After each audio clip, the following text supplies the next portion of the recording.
Welcome to another week of Chargers Chat. This week we're in the Culinary Kitchen at Southwest Tech, joined by Jeff Dombeck and Karen Bast with our culinary programs here at Southwest Tech. July is National Culinary Arts Month.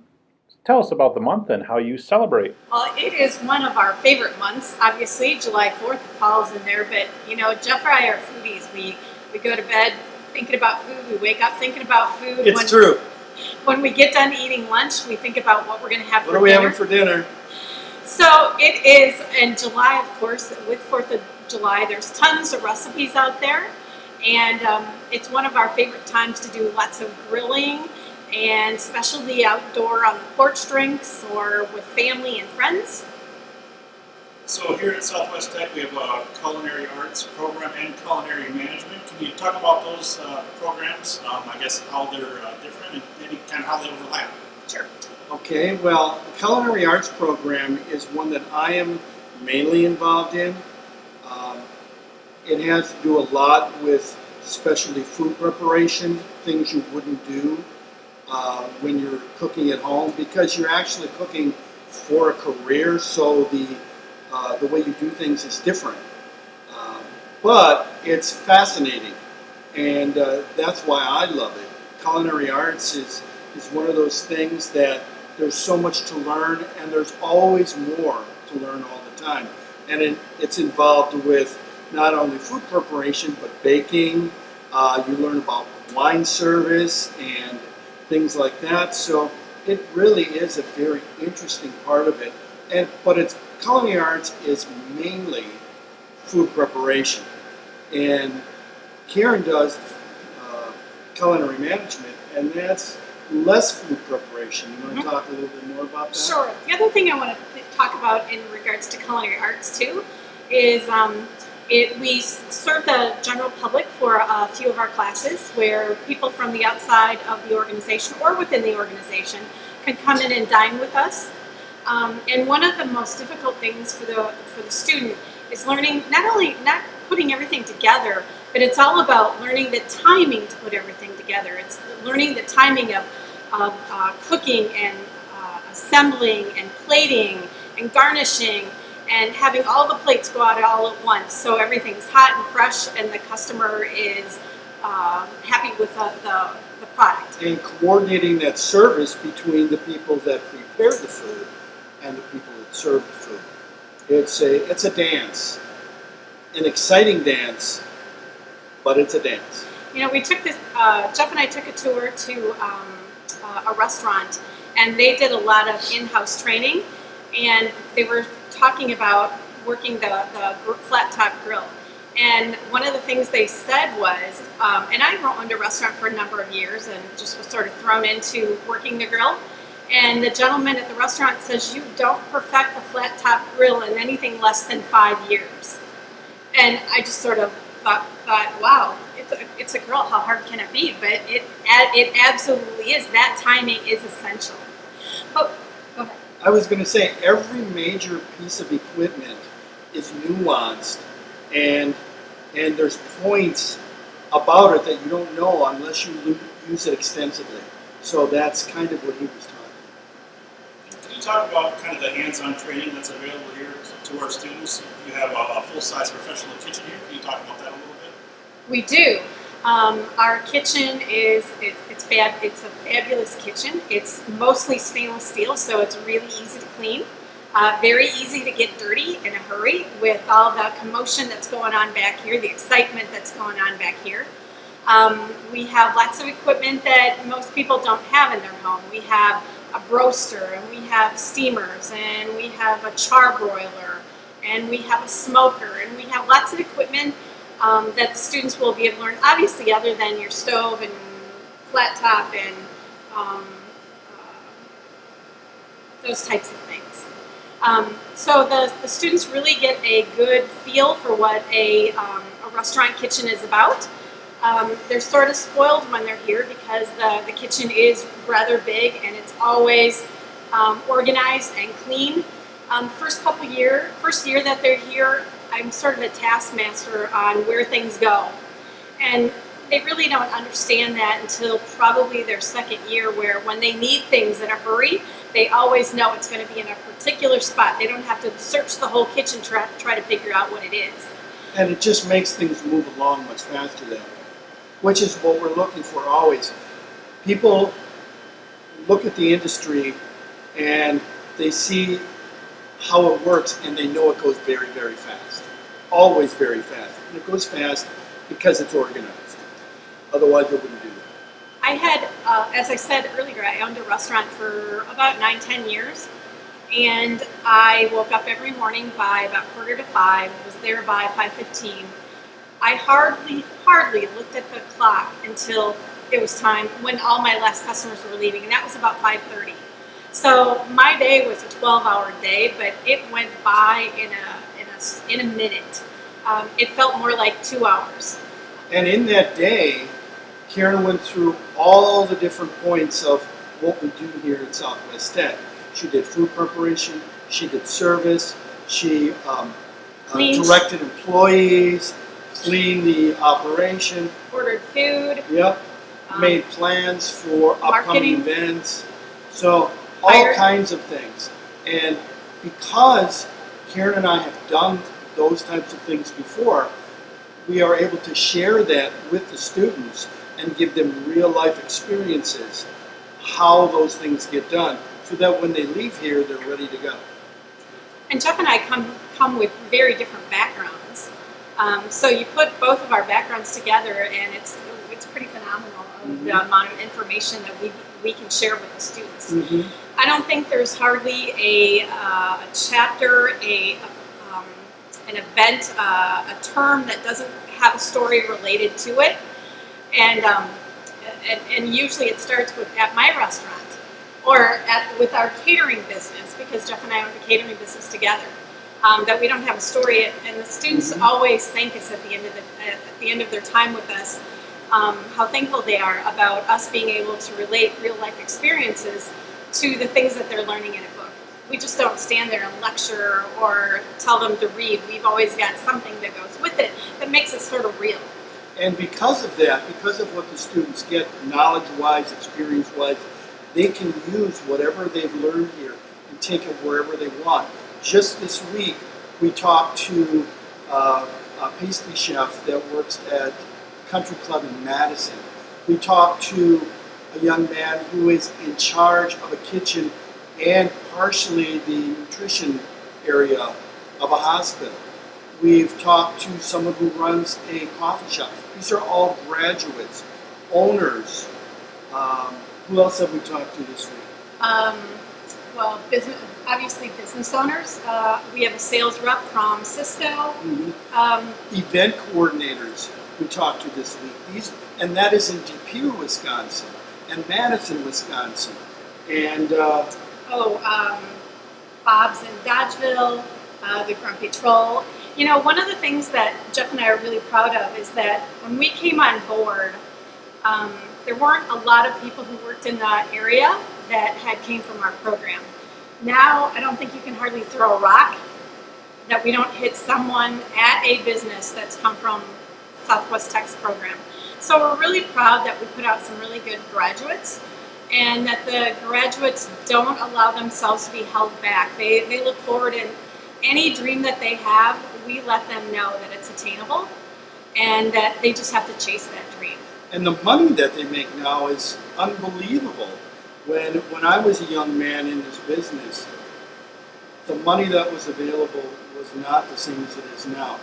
The types of salaries and bonus structures and just extra benefits, healthcare they get in this industry now is phenomenal. And it's on a par with any other career path you would take, except it's a little more fun because we're involved with food, we're involved with entertainment. The students enjoy going to work because it's always a party atmosphere. So, it's really a great place to work. One of the things that I said about working in our industry is that it's almost like being out, but you get to eat and you get paid for doing it. So it's the best of both worlds. I've always loved our industry. as Jeff said, years ago, our industry didn't have a lot of respect. So I didn't always like our industry as a career path. But now I look at this industry, and I wish I could go back 50 years and start my whole life over again, because I'm not sure where I'd be. But I know I'd be on a cruise ship, I'd be in the military, working in their food service department, but I'd be somewhere doing something fantastic. I'd be in a big hotel, doing catering. So for students who may be looking at culinary who are seeing this video, what types of students make good culinary arts or culinary management students? What type of students are you looking for? Is it all across the board? You know, it's funny that you asked that question, because if you take a restaurant with, let's say, 50 employees, they're all across the board. Jeff always say that we're dysfunctionally functional. Yeah. But you put us all together and we're pretty good. You know, typically people in our industry are creative. A lot of times they're a little whimsical. Some would say weird. And that's okay. Yeah. And then and you have people from different ends of the spectrums. Typically you find people that are in the kitchen, creative, people in the front of the house, creative. People in the back of the house tend to like to be more, maybe work a little bit more independently if they're a baker or a cook. But an executive chef, on the other hand, is in charge of the whole kitchen, so he has to be very social, or she has to be very social. So, you know, I couldn't put my finger on 10 characteristics because it's all across the board. And, you know, we always say, my daughter always said that you have two families. You have your work family, or your family that you were born into, and then you have your work family. And that's exactly, anybody who works in our industry will understand that, is that when you come to work, there is a family that surrounds you at your employment. So that's one of the reasons why that I think I've always loved the industry, is because when I go to work, I always know that there's people there to support me and respect me, even though I'm not like them. In fact, I'm usually very different from any of them. But I've always been respected, and I respect them in return. So if there's somebody out there that feels like they're a little different, come on in. We love people that are different. The nice thing about our programs is that the first year, the students follow this track together. And we intentionally set this track up to be a path that they walk down together. One is that the back of the house, typically referred to the kitchen, has an idea, excuse me, of what's done back there, and the front of the house students have an idea of what's done back here, and then vice versa. So the first year they learn a little bit about the back of the house and a little bit about the front of the house. And the other thing that we have them walk that path, even if they're going down just strictly management, is that what happens if a cook calls in sick, or what happens if they get in an accident, or they have to hire somebody. They may have to step in and cook that night. So they do need to know a little bit about food preparation. And even if they don't have to cook, they do have to know about how things look and what it looks like when it's right and when it's not right. So in that case, if it's not right, they have to be able to point those things out. And you can't really do that if you don't have an experience in the back. So that's why we do that. And it's very valuable. I can't tell you the number of times that students have come back and said how they surprised their kitchen staff by coming back and actually preparing food. It was a shocker to the kitchen staff. So. Culinary management focuses, obviously, a lot of times we refer to more so the front of the house. However, culinary management sort of encompasses everything. A lot of times what I try to do that first year or the second year with culinary management students, I try to set the foundation for them to be able to go out and operate or supervise or manage a restaurant. So we try to give them skills in costing. We try to give them skills in hospitality law, so they know how to hire people, how to fire people, how to evaluate them.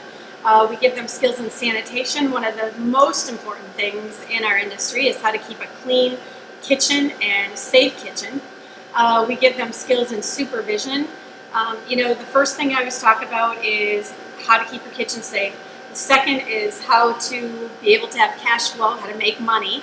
And then the third thing that I think is most important that we focus on a lot in management is how to supervise your staff, how to motivate them, how to train them. There's a lot that goes into that most people just they throw them an apron. They call it the magic apron that, hey, I throw you this and you're going to put it on and whoa, you're going to know everything. However, that's not the way it works.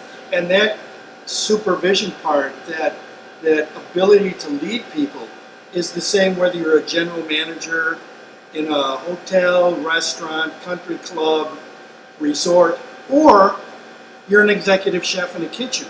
Same leadership skills, same ability to motivate people in two different areas. That's why both sides really need that management part. The other thing too that I have found is that the students really have to focus a lot about detail, because when push comes to shove, who's in charge or who's held accountable for the operation, and that's the manager. So a lot of times we talk about that sometimes it's a little difficult when you cross that line from being the hourly worker into management. However, once they get there, they find out how rewarding it is, and they find out how exciting it is. But it's a little scary for them, and that's where that confidence building comes in that we've talked about. So it's pretty exciting, and we just had a student that came in this week to give us the menu from the restaurant that she just graduated in May, and she wanted to give us the menu. Really, she really wanted to come in and say, hey, I made it. Look what I'm doing, and sort of like the cat, give him a little Pat on the back. pat on the back. But she did it, and that's what all our students are able to do once they leave from here. And there's some people that say that they're not really into the service part, or they're not really into the kitchen part. I want to kind of be in hospitality, or I want to jump into tourism in some way. And the nice part is we've just changed our programs so that we have more of a hospitality and tourism slant to them, and emphasis, so that also is in there. So if you're looking to be in resorts Golf. or golf, Bed and or breakfast, travel, that kind of thing. entertainment. Yep. Yeah, if you want to be an event coordinator in one of these places, that is certainly available to you, and we cover that in our programs. And I guess finally, what is your favorite part about teaching at Southwest Tech in the culinary program? Why do you like it so much? Well, there's a number of things that I like about it. One, I like it because I get to influence someone's life into a career that will take them to places that they've never dreamt of going. So that's one thing that I liked. The other thing I like about teaching is I love imparting the knowledge that I have and watching the students sort of absorb it. I always say that there's a time in their 2 years here with me where I see a light bulb go off. That light bulb is usually their last semester here. I see it turn off and on, and I see it flicker in those 2 years. But the thing that really makes me so excited is when I see that light bulb go on, and I know that they're ready to fly the nest.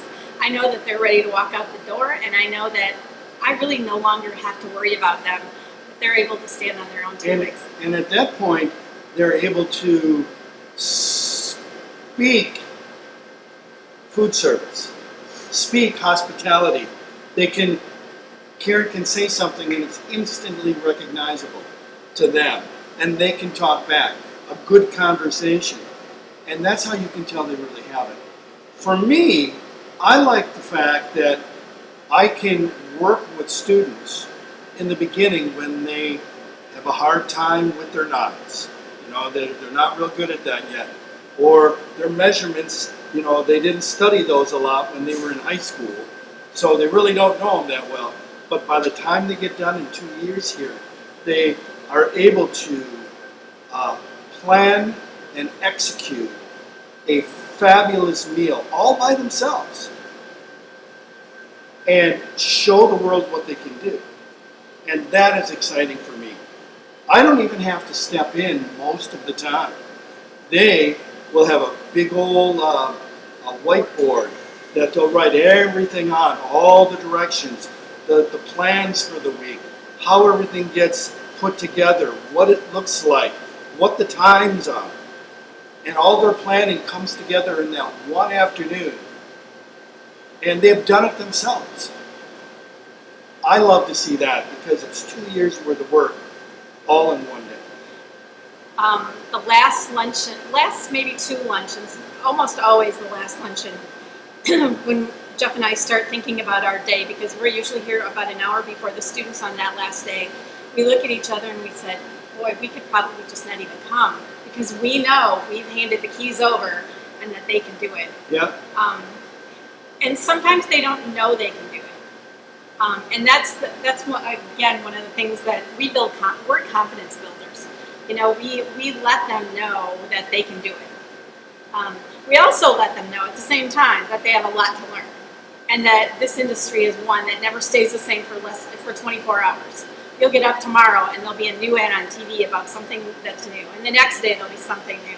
So if you like change, if you like excitement, if you like newness, it's obviously an industry for you. And you know what? It's not an age thing either, because it can be 16. We've had students as young as 16 in here, still in high school, and students that have come and they're near or at retirement age, and they come and they take the program just because they love what we're doing here and they want to be involved with it. And that group from 16 to 60s gets along just fine. No problem. Everyone gets along well, and their combined experiences mesh together to really make it work. It sort of makes the older student feel young, and it gives the younger student an idea of what it is it takes to get to where they need to be. And also, they sort of somewhat serve as a mentor sometimes for them as well. So it's a great collaboration on putting old and young and new and fresh all together. And for anybody that's thinking about coming here, and maybe they're a little short on cash, they need a little boost that way, we make sure our students are well involved with scholarships as soon as they get here. Almost every one of our students has a sizable scholarship that goes toward their education. And if not, we try and help them along to make sure they get one. We had students last year, we had a student who received an $800 scholarship from the Wisconsin Restaurant Association, another one that had received $500 from the Wisconsin Restaurant Association, one that received $10,000 from the National Restaurant Association. And then we also have developed a number of internal scholarships, as well as a few of the community scholarships too that are focused on just our program. So don't let that stop you. If that's something that is in your way, don't let it be in the way. Just come on in and talk to us, and we'll try and get that out of the way for you so you can join us.